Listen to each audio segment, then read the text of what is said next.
Hello, everybody. Welcome to today's session. My name is Lorraine Haining and I'm a registered mental health nurse, and that's my background. I'm one of the specialist practitioners here at Dementia Carers Count. I'm joined today by Dementia Carers Count Senior Specialist Practitioner, Kate Legg. You may recognise Kate from our previous lunch and listen about the importance of carer wellbeing. If you didn't catch that episode, you can catch it on our YouTube channel, and we'll pop the link in later on in the comments box as well. Hi Kate, it's really kind of you to give up your time today. For the viewers that haven't met you before, would you like to tell us a little bit more about yourself and why you're kind of joining us today? Okay, thanks, Lorraine. So yeah, my name's Kate Legg, and I work for Dementia Carers Count, but I am qualified as an occupational therapist, and I've worked as an occupational therapist for just over 20 years, and most of my time was in older persons mental health services. So I worked with people with dementia and other mental health conditions. I've come today really because we're talking about supporting people with their daily needs and the things that they do, so kind of very practical stuff. So hopefully I'll have some experience to share with you on that. Thanks, Kate. For everybody out there, just ask your questions in the chat box, and we'll try to answer them as best we can. Please bear with us, it isn't always easy to spot every question, and I know some people prefer to send a private message to keep it anonymous, and that's okay. If we don't get to answer your question in this session, we will spend some time after the event's ended and respond to your chat. Okay, so we'll just get into the session, I think, Kate. Just to remember that September is World Alzheimer's Month, and this year there's been a strong focus on the power of knowledge. So that ties really nicely with today's session, I suppose. So Kate, we all know the term daily needs is not going to mean exactly the same thing for all our viewers that are here today. But what are some of the difficulties that people could experience with daily needs or personal care based on the carers that you speak with?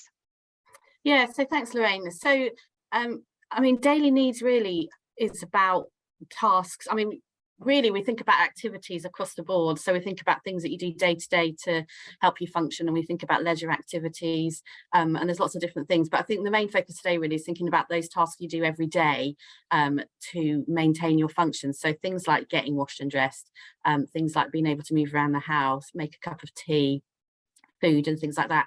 And there are things that if people develop dementia or start having some difficulties, they might start having some problems with, and sometimes it's quite subtle, the difficulty, and kind of appear over time. So part of understanding it is thinking about what might be happening for somebody.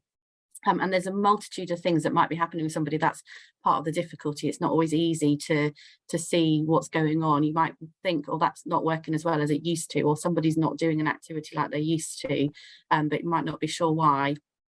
So in my experience, some of the things that people have difficulty with are things like processing information. So putting things in the right order, or remembering what to do and when to do it. It could be that they're struggling to understand instructions if somebody's given them instructions. It could be physical things. So it could be, the likelihood is that there are physical things going on as well. So it could be that they physically can't get up and down or move around or pick things up or hold things.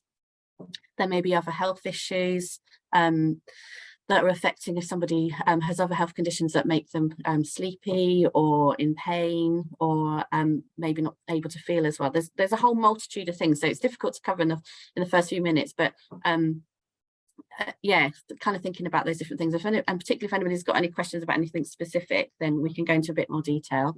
That's a general overview. Thanks for that, Kate. That's really helpful. Yeah, I think we forget we're not always just dealing with dementia itself. There's other things going on with the person as well. Yeah. So what can you actually do to help somebody if they're actually struggling with certain tasks?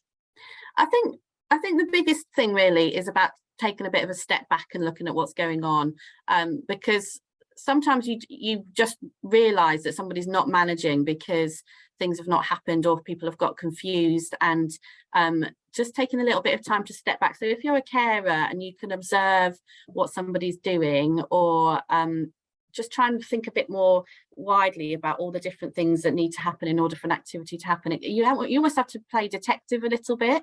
And it may be that the person is able to say what they're struggling with, which is great. If you're able to have that open conversation and they're able to understand, they may be able to say, oh, the thing I find difficult is. But if they're not able to, you just have to do a bit of detective work. And I think, again, thinking about those areas, thinking about what they're processing, so what they're having to remember in their brain, what are they understanding, what are their physical abilities, is there anything else going on in the environment? So is it an activity that they've always done in a particular way? Are there any changes to the environment? And try and sort of break it down a little bit to try and find what maybe isn't working so well. So that will be the first step. You could then also think about, can you make the activity simpler? So we kind of look at two elements. We look at what the person is doing and then the activity. So you think about, is there anything about the person that might be not working so well? And then is there anything about the activity? So can you make that activity simpler? So can you reduce the amount of choices people need to make? Can you use equipment that's easier? Can you break it down, reduce the stimulation and things that are going on around to make it easier for people to concentrate? They're the main things. And I think if you can do that investigation yourself and or with the person that you're caring for, work out or try different things, and that's really helpful. But if you're struggling and you're not sure and the person's got other things going on, then I would definitely advise you to get some help with that. So that might be a review of the person's health and situation, but it may be that you need to actually get an occupational therapist or another member of a rehab team, for example, to come out and actually assess. So you could ask for that from either from your local authority, adult social care, or if you're connected to a health team in some way from memory clinic or another way, then ask somebody to come out and have a look, because sometimes somebody else having a look might make it, they just might be able to point a few things out which might make it easier. Yep. That's great advice. Thank you for that, Kate. We've got a message in here from Jo. She's asking if we could give her an idea of how she can encourage her mother-in-law who's got dementia to shower and wash without hurting her feelings.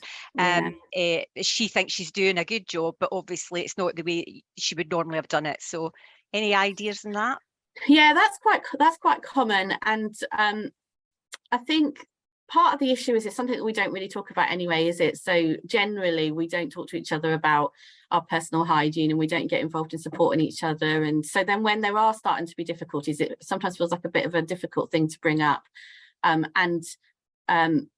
Definitely, I mean, you've kind of talked about without hurting her feelings, and that's the key to it. It's about the approach, and very difficult to get right, because if somebody genuinely thinks that they're doing something right and then you suggest they're not doing it right, you almost have this instant sort of conflict about it. So if you can find any creative way of doing it without making it feel like they're not doing it right. So it may just even be, I mean, one of the things we suggest is, can you talk about, oh, can I help you to have a shower? Can we make it more of a bit of a pamper activity, or kind of helping in subtle ways? So maybe helping without them realizing that you're helping. So getting the bathroom set up maybe, or, oh, I'm going to come over today. Why don't I hang around whilst you do this? Or, oh, I've brought you some new, nice shower gel. Do you want this? Can I help you try it?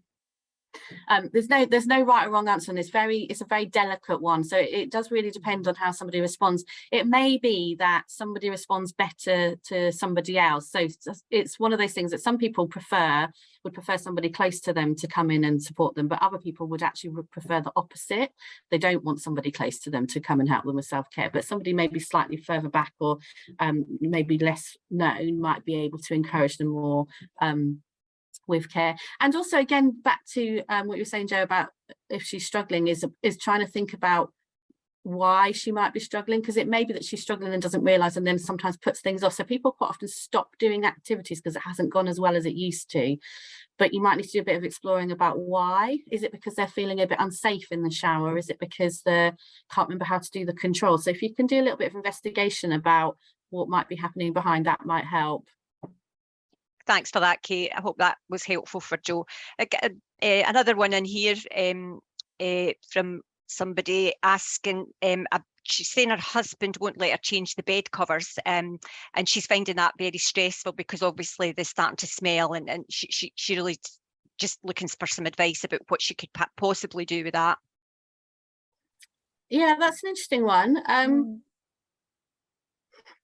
I think probably, I mean, my first thought is that it'd be interesting to know why, but it might be interesting. I think you probably might have to do it without him realizing, which sounds a bit devious, but obviously you get to this point where there's some stuff that you can allow to go because you don't want to create conflict around it, but then there's other things that you might actually have to take some intervention. And so it may be that you have to do it without him realizing, and so that it's changed. But I just wonder what it is about the bed covers. Is there something that makes them feel secure? And is there anything, is there some sort of anxiety about that? And yeah, difficult one. I mean, if it's something you could do, change in a day and then replace, I'm not sure. Or is there anything else familiar? So would there be other familiar covers that you could use instead? I don't know, Lorraine, have you got any? I'm just thinking maybe thoughts? Changing it for the same sheets, when they're not around, so that it looks exactly the same, but they don't know that they're cleaner sheets. That's probably kind of something I would consider doing there. But I think you're right, it's probably stepping back and thinking, why is it that's sometimes I think our own smelling things does give us a bit of sense of security, doesn't it? You know what I mean? So there might be something around that as well. But yeah, and it might be the textures as well, that he just finds the texture very soothing. But I said probably trying to get something exactly the same. So if you're changing it for the person, it doesn't look as if it's been changed, would maybe be a good thing to do. And we've got a kind of unusual question here, Kate, from Georgie, saying that the person they care for gets up about 4 a.m. and lets themselves out of the front door before they're up. But she's actually pinched the keys a couple of times to try and get out as well. So just, I suppose, if you've got any ideas around, what might be helpful to prevent that from happening. Okay.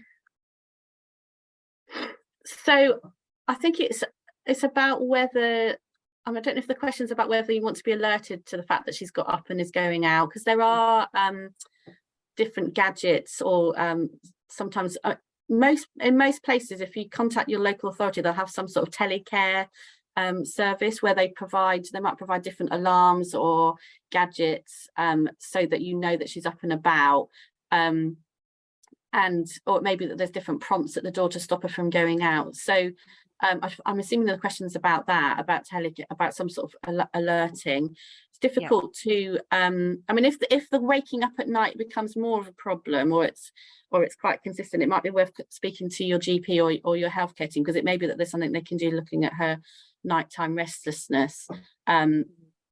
But I'd imagine probably what you're thinking about is some sort of alert, so that you're aware that she's up and about. And it may be that there's things on the door so that the door doesn't open.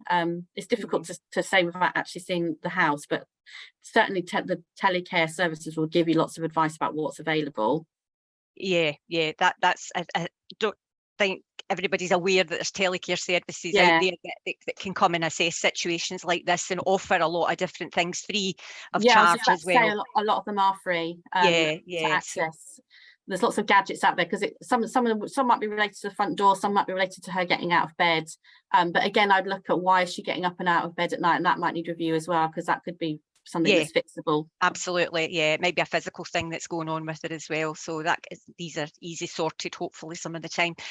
Just in kind of general, Kate, what would you do if somebody was refusing help, and sort of resisting any kind of support and denying that there was a problem? Have you got kind of general things that you would say to people?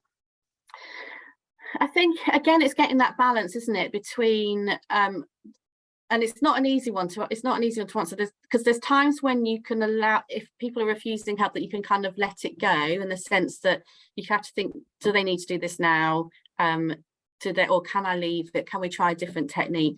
But then equally, there may be times when actually there has to be some sort of intervention, because the person's daily needs have got too much, or they're in a position where they actually need that care.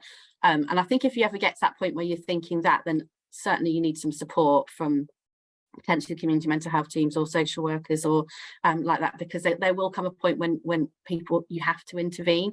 But before you get to that point, hopefully it's a little bit about, again, looking at what might be going on and seeing if you can, because it may be that it's because of somebody's anxiety, or maybe because somebody can't do something. So if you can investigate that and make some changes, and again, that might be something which needs to be done by somebody else, because it, again, a lot of this can come down to relationships and whether somebody will admit something to you, or they might not admit something to you, or they might not be open with you, but they might be with somebody else. And it may be that you have to have some time to build a rapport. So for example, if somebody was starting to need some help and they're very, very resistant, it may be that somebody needs to just kind of start gentle and build a rapport and come in and, you know, form relationships and get to know them, and maybe find some things that do work and approaches that work, and build up over time. So if you've got time to do that and that person is still managing and they're still staying well and, you know, able to manage their care, then that's great. That's the best way to do it, rather than waiting until you hit crisis point.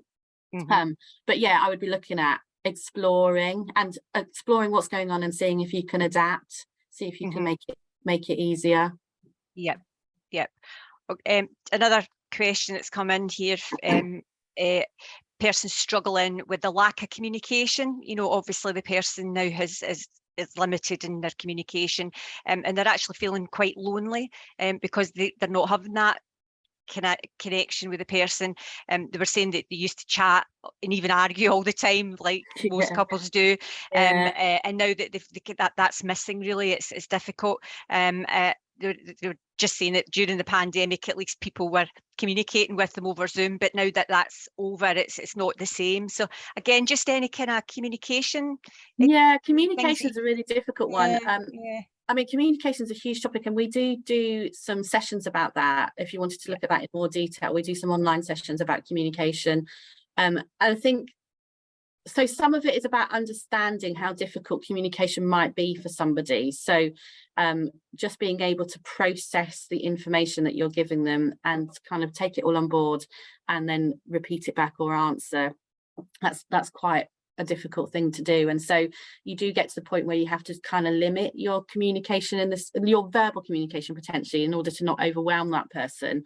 And so in terms of that person, it may be looking at other ways of communicating, so using more, using more music, or using more non-verbal language, or kind of different situations where there's some sort of communication going on that's not necessarily relying on the verbal. But in terms of yourself as a carer, I think kind of acknowledging that you've lost some of that interaction and communication with that person, and kind of it may be that you need to get that from somewhere else, and you need some more support, or you know, make time with other people, so that you're still getting that yourself, because you have your needs as well, and they're really important. And so being able to get that from other people or other situations. And I completely understand what you're saying about that. Everybody kind of assumes everything's gone back to normal now, don't they? That now that the lot, I wouldn't say it's over, but and so you've lost a lot of that communication. And so maybe finding other ways of getting it, or just even prompting or saying to people, actually, I really miss when we had our Zoom chats. Can we carry on? You know, can you come over now and visit? So that even if that person that you're visiting with isn't able to fully engage in it, it actually still creates a communication situation, doesn't it, where there's stuff going on, because your communication needs are as important as the person you're caring for. So you might just need to make a little prompt to people to kind of remind them, or ask them, or meet other people outside. People probably are assuming that you're okay. Exactly. I think that's often the case, isn't it? I think you're right. We do have a communication live online session, and that happens quite regularly. I think there's one coming up next month, so again, if you want to go onto the website and look at that, you could book on and come along. I think the other thing that can be helpful is talking to other people in a similar position, so other carers. So again, when you come on the sessions with us, there are other carers on the session, and you do get a chance to have a chat and listen to what they've got to say, and quite often they can come up with really good ideas, can't they? Or you know, they're doing something that you've never thought about, really. So that can be really helpful as well. So maybe just a local carers group where you live, you know, so then you're getting that communication with somebody, you know, so it's a substitute, and if you like, it's not the same as your partner, but it actually might help really as well. So again, just with the kind of personal care stuff, Kate, could you just maybe run down some just key points that you could maybe help people just think about if they were having a problem with that, because we know that it does happen a lot. So again, just leaving them with some little nuggets. Thinking about when you're supporting, so if you're actually supporting somebody hands-on with doing personal care, so one thing is about the way you're communicating, the instructions you're giving. to make sure you're not overwhelming somebody. I think one of the main things is about preparation in advance. So if you know somebody, for example, has mobility issues, making sure that you've got everything like to hand. So it may be that you take them through, so say for example you might take them into the bathroom and get them ready in the bathroom, making sure that everything you need is in the bathroom as well, that they're seated if that's easier for them. And it's much easier than if you can kind of coordinate stuff, if you know that they're safe and secure and settled and seated, and then maybe just stand up once if they need to pull clothes up and things like that. Thinking about what's in that environment and making sure that it's warm, that it feels safe for them, that they can see what's going on. Sometimes with bathrooms, they can quite often, there's not very good contrast, so you might have white bathroom with white toilet and a white sink and white towels, and so people might not be able to see where to sit on the toilet, for example. So there's environmental adaptations that potentially could be made. Make sure in terms of the person and what their experience is, it's really important to think about what works for them and also what works for you. But are they somebody that is better in the morning? So are they somebody that wakes up bright and breezy and is ready to go and wants a shower? Or are they somebody that really needs their cups of coffee first and their breakfast and then pain-killing medication and a little bit of a rest, and then they're ready to go and do the task? Is it somebody that, you know, are they brighter in the evening? So think about, for them as a person, when is a good time? When is a good time for you? If you're feeling rushed and stressed and anxious before you start, the likelihood is that that's going to kind of roll over into what you're doing with the person you're caring for, and they'll pick up on that. So kind of all those considerations, really. Have you got the things that you need? Again, if you're not sure and if somebody's struggling with something, ask for an assessment, because it may be that there's pieces of equipment that will help. And there may be different techniques that help. So if somebody particularly struggling with moving and getting about or getting in and out of bed or things like that, it may be that there's just a different way of doing it. So definitely ask for help and advice. So I think they're the main things, unless I've forgotten anything. Lorraine, can you think of anything else? No, I think that's super stuff. We've got another question that's come in, but just some tips on getting a person to drink, because they find that if they don't drink the way they should do, they're a bit more moody and tired. So and it does affect us when we get dehydrated, doesn't it? So any ideas on that one? So drinks, I'd be looking at checking that they can see where the drinks are, so lots of prompting. Again, we do a session, sorry to keep promoting our sessions, but we do a session about changes that happen for people's vision. And so sometimes people genuinely can't see. So actually I've got here a glass, perfect timing, a glass with water in it, and it's really difficult to see a clear glass and clear water. So it may be that if you had a different coloured cup, or you had a different coloured, so instead of water you had something that was brightly coloured like orange juice or something like that. So make sure they can see it, make sure that it's in their peripheral, not in their peripheral vision, but in their line of vision. It just might be that they need prompting. I would try different things, because maybe they don't want water or they don't like the taste of it anymore. So I would try teas, I'd try coffees, fruit juices, or any sort of food that's got high water content. So fruit quite often, ice lollies, just vary it really, and prompt, and make sure they can access. So if, you know, are they able to actually physically pick up a cup and put it to their mouth? Do they need something with handles, or do they need something, or do they need a bit more support? So again, back to that investigation of what is stopping them from drinking and trying lots of different things. I mean, it's very much, it sounds a bit like it's all experimental, but to be fair, it is actually, you've just got to try things and try different things. And some things might work one day, but then not work another day. Yeah, very much have to be a detective. You do, really. There's no right or wrong answer, and there's no like, in this situation do this and this. You have to just think about, okay, what's happening here? Can I try this? Can I try that? And see, and if not, ask for advice from other people that might be able to give you some suggestions. Yeah, absolutely. And there's also usually local dietitians can help you with that as well. You know, if you really feel it's a struggle, because you don't want the person to become dehydrated. So, but your local dietitian, you can get referred through the GP, would be really helpful there to do that.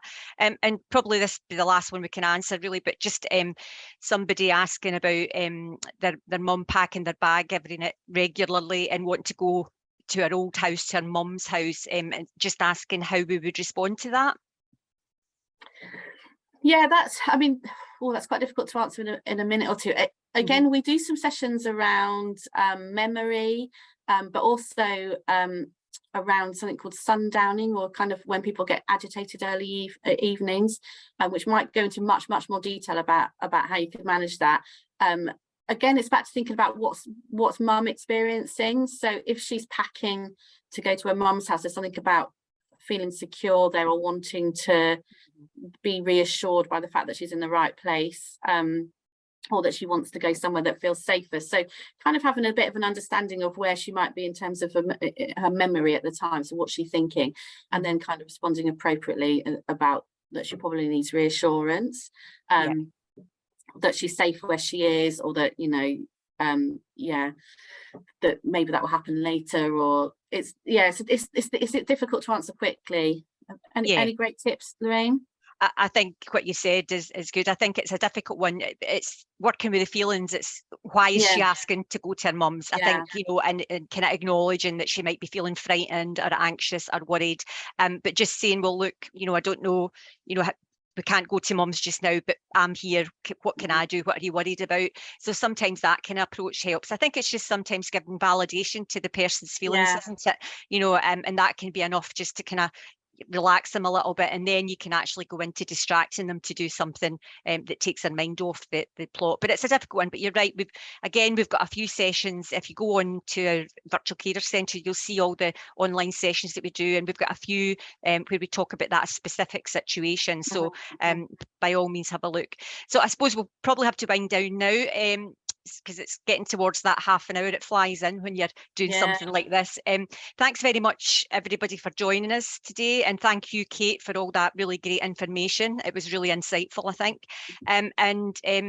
Please join us on Facebook next Thursday as well for the next lunch and listen session. We're going to have Gina Smith and Sue Hines, and they're going to be talking about visual tools such as storyboards that can support someone with dementia. So if you can, pop the kettle on, put your feet up, and join us for half an hour next week as well. Again, I think over to you, Kate. Do you want to?